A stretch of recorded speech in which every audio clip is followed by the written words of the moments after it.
Hello everybody, this is Havoc and welcome back to Manor Lords with our tutorial for absolute beginners. This is episode 3. In the first one we looked over our settings and our user interface. In the second episode we actually set up our first settlement buildings, including understanding things like burgage plots and kind of basic production things and work areas and things of that nature. We're going to start advancing a little bit quicker now that you have the basics and understanding. And we are going to start with some quick expansion. We're going to work on some clay deposits. We're going to work on gathering our wild animals. So we have the variation in food supplies. As you can see here, we now have 3 food supplies. And then I'm really hoping we can start getting into some combat. If we can approach it before this guy does, then that would be well and good. We also started our trade, at least a little bit of trade. And as you can see here, we are a little bit out of reach in terms of what we can afford and what we can't afford. Now, in terms of our militia, we do have 13 out of 36 possible. We are waiting on basically 7 more people to have a total of 20. That is more than enough. In fact, I think 13 people could easily take on some brigands, but I just want to make double and triple sure, simply because the AI Lord is starting to do things rather quickly and a lot faster than I anticipated, and we're going to have to address it rather quickly. But thank you guys for being here. I hope you have enjoyed this, and if you're new, welcome to the channel. So as mentioned, we are rolling into September, which is the autumn season. We're not into the harvesting area and sector quite yet. We will get to that for sure, definitely in year 2, but we're going to go ahead and start working on production. But that does mean we have to get some other things rolling first. We are going to roll into our mining area. Ooh, a bandit camp was sighted. Hold on. Is that pretty close? That's pretty close to us. We're going to wait for another couple of people to come in, and we're going to take it over. But like I said, we're going to get into mining. Now, we have 2 different mining setups. We do have a stone cutter's camp, which will quite literally just build up the stone deposits. We also have a mining pit, used to extract iron ore and clay, and we have that right here. So we're just going to rock and roll it. We're going to go right like this. And the reason for doing it like that is I simply want to have a little bit of a better area for a support sector here. Now, as I mentioned, this is where our micro communities come in. Right now, we can only build 3 different houses, and I am going to go ahead and utilize that. We're going to build, we'll go ahead and build, not right next to it. Let's go here. A little bit picky today. That's okay.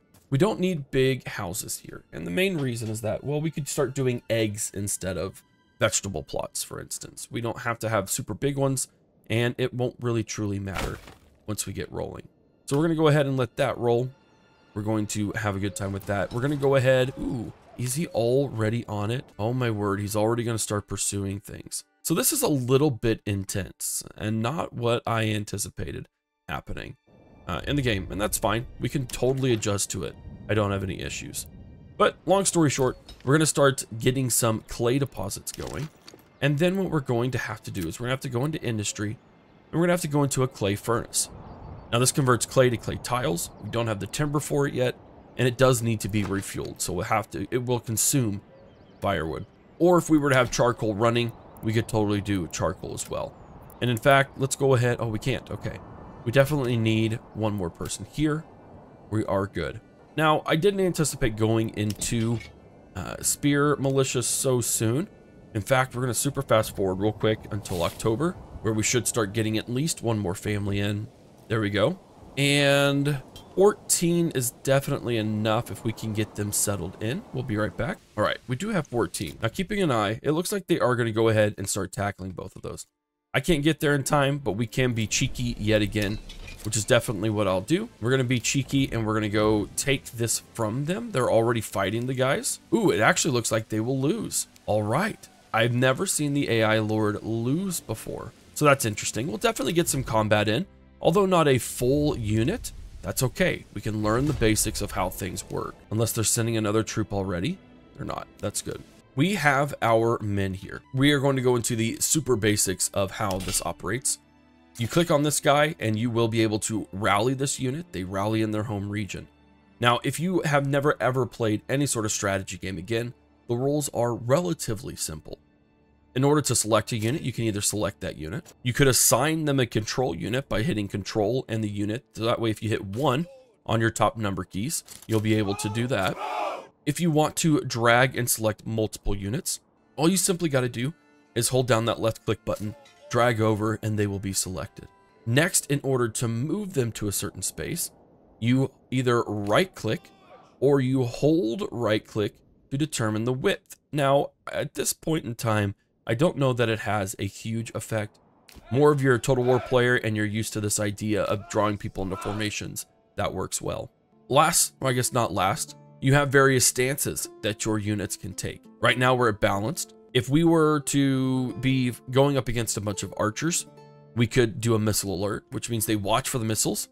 They can block missiles, but melee defenses have. If we were to be in a defensive stance, our defense is doubled, but the attack is halved. If we push forward, they will start pushing forward literally, or we can slowly give ground to make way for another unit to come in. We have the run to positions, and we also have hold. So what we're going to do, we're going to trigger fighting against these guys. And also, if you were to hover over the usefulness of the unit and hold down tab, not only would you see its morale, their fatigue, you can see they're rather fatigued right now. You'll also be able to see things like their attack, their armor, charge, their impaling abilities. Now, all of those do have an effect right now, but they're not like super crazy. And you can see here, for instance, their attack is twice of ours. They have a little bit less armor, a little bit better charge. They do have shields, although we have greater shields. And our impaling is a lot better than theirs is. Now, they have experienced some rather intense losses, so their morale is not going to be great. And so what we're going to do is we're going to move in here. We should be able to win this pretty hardly, pretty easily, but we'll see. All right, so we have triggered the brigands, and they are moving towards us. They do have a lot more effectiveness than we do, but we will be okay. And I think having twice as much attack as us won't be too bad. I think we could totally go to stand your ground. So we're going to hit stand your ground, which means that their defense, will be doubled at the expense of their attack will be halved. Now, what we're going to do is we're going to take the brunt because they will charge at us. And then we are simply going to push forward at that point. So here we go. They know someone's coming. We're going to hit cinematic mode just because I love the cinematic mode in this game. And you're going to see the brigands pop out. There they come.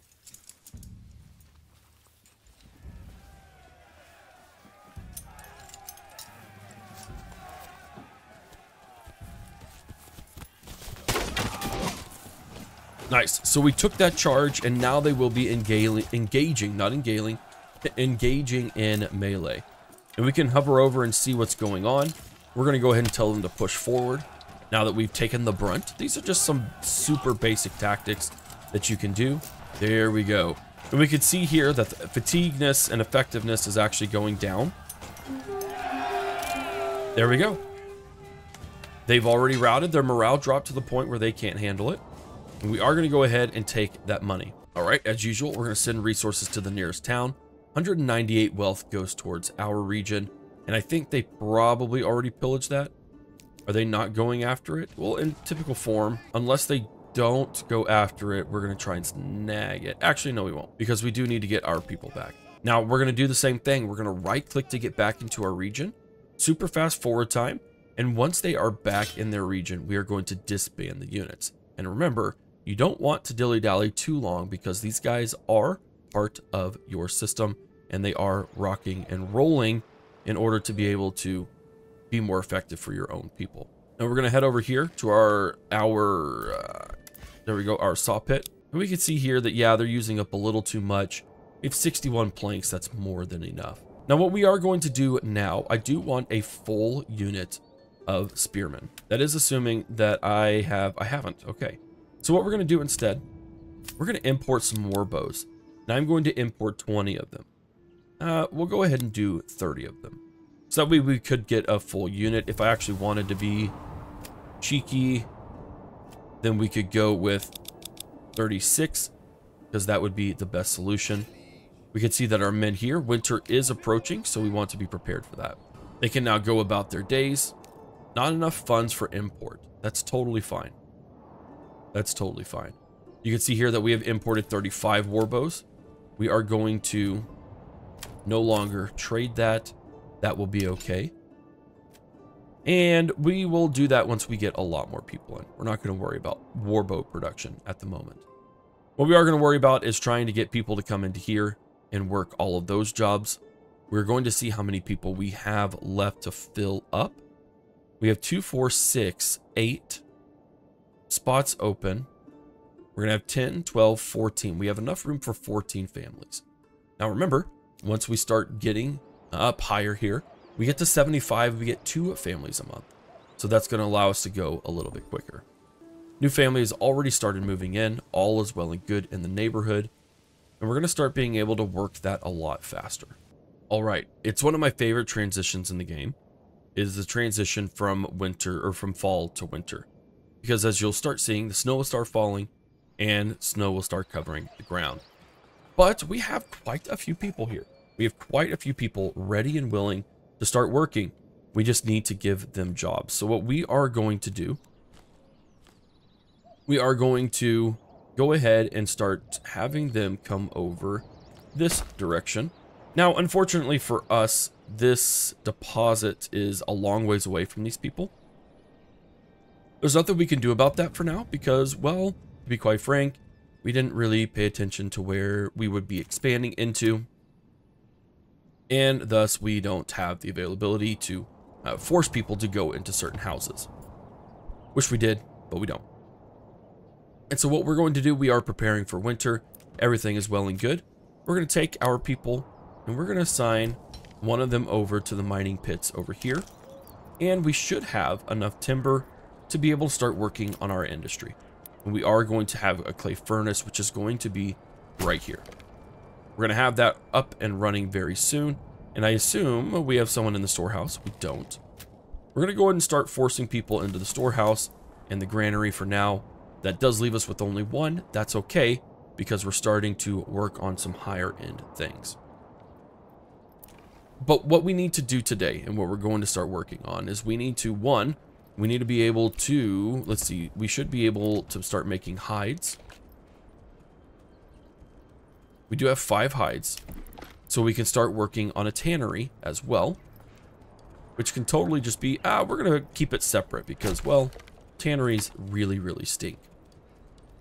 We're going to have our tannery here. We're going to start leveling up, and then it's time to finally get to the point we can be this early in getting our wooden church. Now, we don't have enough goods, which means we are going to have to start building. Goodness gracious. We're going to have to work on a stonecutter's camp as well. We'll go ahead and just keep along the road here. I like having a singular industrial road.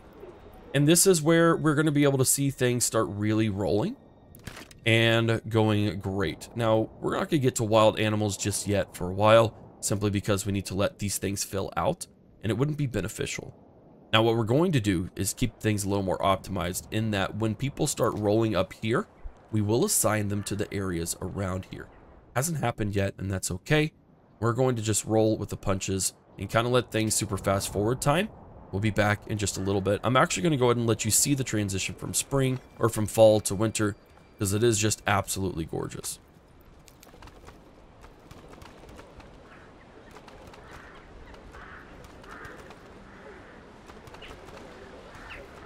All right, ladies and gentlemen, we're back. It's February, I do believe, and we have a band of raiders. We've received reports of a band of raiders roaming the nearby lands. We're going to track their movements. We're going to be prepared for their attack, which means that we have to get rolling very quickly now. Now, this is very much dependent on your settings. For my settings, I think it was in a year that we accomplished this, that we had this trigger. And so it just, again, depends on what you are doing yourself. Now, what I will say is that I think we can be prepared very easily. We are going to start rolling more people in. We do have our maximum number of people rocking and rolling in terms of our spear militia, but we can totally work on this even more as more people roll in. We're starting to still wrestle with approval, but it's not a huge deal because we're going to be able to start leveling up very soon with our church level and our food supplies, and it's going to all be well and good in the neighborhood. And we should start being able to make our tiles, which will be a great deal of use to us. Absolutely, 100%. So what we're going to go ahead and do, we set our exports. As you can see, we have a surplus of 6, desired surplus of 20, and we can start rocking and rolling there.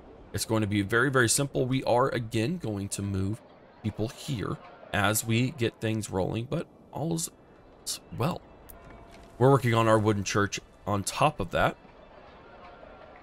so that we can get that going. And again, basically our last deal for our church level, and then a food stall, and we can start leveling up to level 2, which gets us into our artisans. All right, I think it's fair time. We are probably going to end up splitting the spear militia, but we're going to go ahead and add in an archer militia because we do have 35 war bows. Now, I will say straight up, right from the get-go, that the archers have been nerfed quite a bit. So I do recommend, if you're going to start investing into your military, you start working more into the melee side. That is going to be balanced relatively as a priority. But for now, just know that you may potentially have that issue pop up, and it's going to be okay. You'll be fine. Nothing to worry about there. But we are going to start working on taking out these bandit camps. I just need a few more people in before we start working on them. We've also got our church. We're going to go ahead and we're not going to upgrade to a stone church just yet. It's not necessary for what we need. Now, we do need another source of food. Currently, we only have vegetables. We're starting to work on things like eggs and whatnot, and that's all good. But we're going to go after the bandit camp. That was... okay, well, there are 2 bandit camps over there. I think we could take them both on. Now, again, this is going to be a little bit of an issue in terms of production. But we have to go after them, and we really, really need to... we need the regional wealth from it. And in fact, we may even put into our treasury instead, since we are making a decent bit of regional wealth. It's nothing too bad. We'll have to see. Yeah, we'll be okay. We'll put it into our personal treasury, which again, we can explain what that means in the near future once all this is said and done. All right, we have some different combat to show off. So this is what I mean by what we can do here in terms of the numbered variants. We don't have anyone that can be labeled the same 2 different groups at once, and that's fine with me. So what we're going to do is we're going to label our spearmen as number 1, and they are just going to form a singular line here, and then our debuffed archers, which will be fine-tuned as we go along. As you can see, if we were to hover over them, that they actually have a radius in which they will start shooting. So we're going to try and make sure that they are safe from the brigands, because they won't last very well or last very long at all. And then combat will ensue. We will win, and we'll go and get our 2 little deposits over here and increase our wealth by quite a fair decent bit.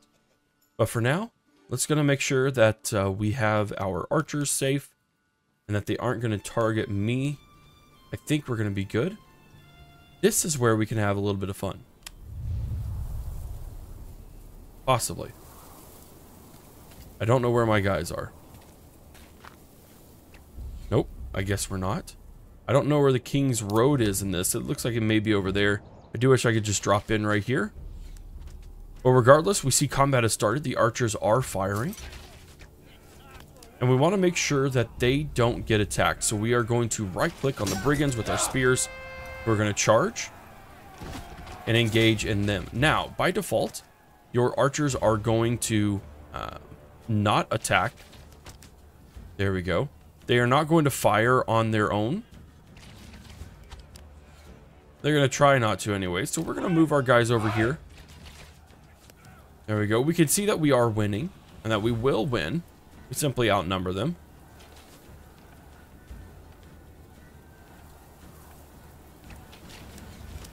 Piece of cake. Brilliant. So every time that we take bandits on as well, we gain influence. And remember, influence is needed to start working on conquering and claiming other regions. So we definitely want that. But we definitely also want to start prepping for the ability to take on a new region. And that will definitely take some money. And so instead, we're going to take, this belongs to my treasury now. You can see it goes into our other treasury instead of, by default, the other place. So we're going to go take on these other guys. I'll see you back when we get everything rolling back in our regular settlement. All right, we are rocking very, very solidly. We have upgraded our large store, or our storehouse, to a large storehouse, times 10. Yeah, times 10 the capacity of what would normally would be. We have lots of families rolling in, which means that we are upgrading our archer militias and our spear militia to be able to take on the threats, which is good because he's now taken over almost everything, which means we're about to be locked out of bandits, or out of, yeah, bandits. That's what I'm thinking of. And that means we're gonna have to start expanding in other areas pretty daggum soon. We've started our mining pit construction, which is, or mining pit options rather, which will simply start allowing us to build or have iron slabs. And that's a big deal because we can start doing some great things. We have leveled up, or have the ability to level up our burgage plots. And we are going to do several of them at once. Now this means that they will be upgraded to the next level. And that means they're going to start becoming artisans. Artisans now have that specialization that I was mentioning earlier, and will need that specialization in order to start crafting some things to level up our army, which if you're playing in the Conqueror scenario, this is definitely the route that you want to take sooner rather than later. Now, in the next episode, I will say we'll go ahead and get into farming. We'll leave farming for its own episode simply because I think that's great. But I want to show you what this looks like so we can start getting a head start on it as quickly as possible, because we do need to level up and upgrade our citizens to be able to work on the next things.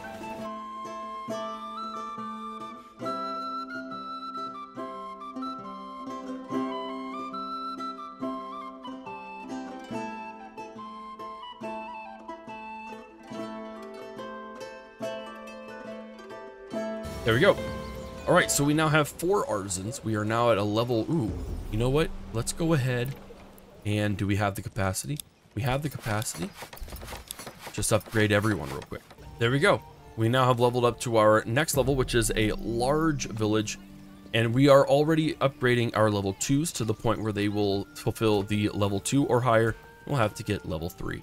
Now, these are interesting scenarios here because we now have an upgraded list of requirements.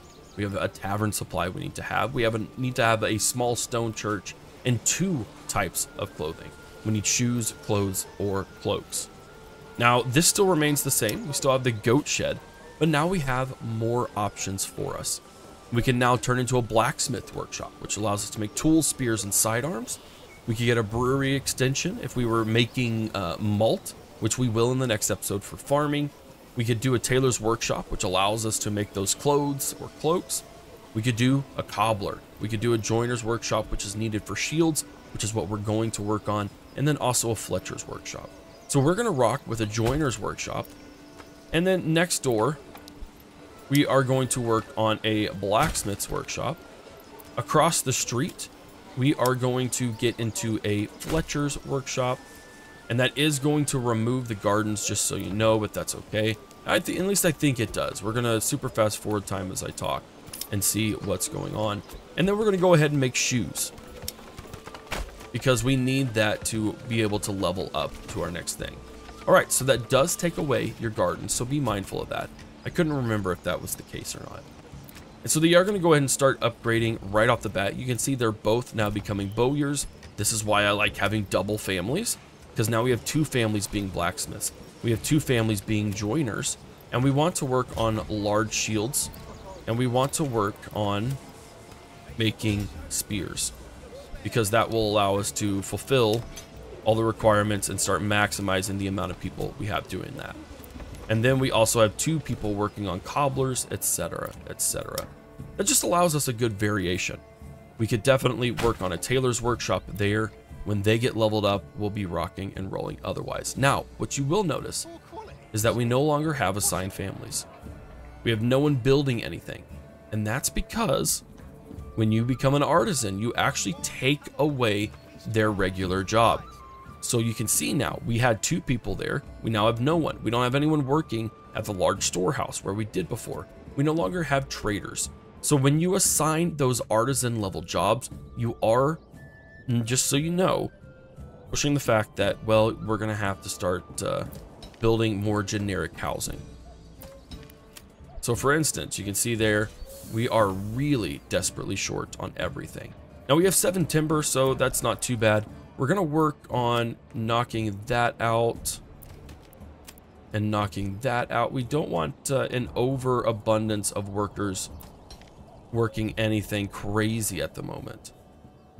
So that means, for instance, we're gonna knock those out. We really are short on the number of people we have, aren't we? There we go.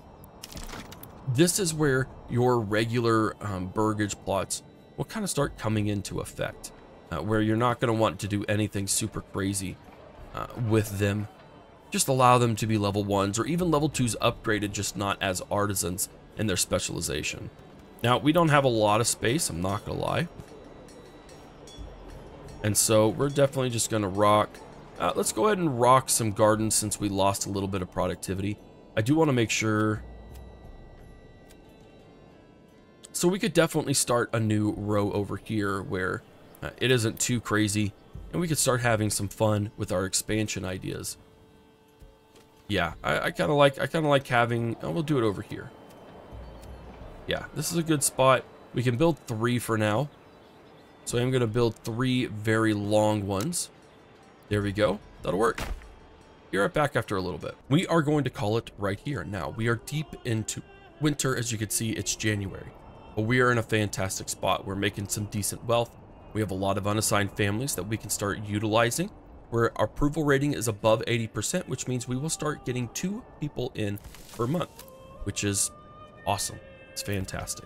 What we are going to do in the next episode, we are going to work on fertility and farming. That's kind of one of the last areas we'll work on. If we have the capacity to go to war and take a region over here, we'll do that so we can start establishing our new settlement. And that will kind of wrap up what we need to do. Now, before we go real quick, we do have 2 development points. We are going to go to deep mining here. And then I do believe we are going to go into heavy plow over here so we could get bakeries.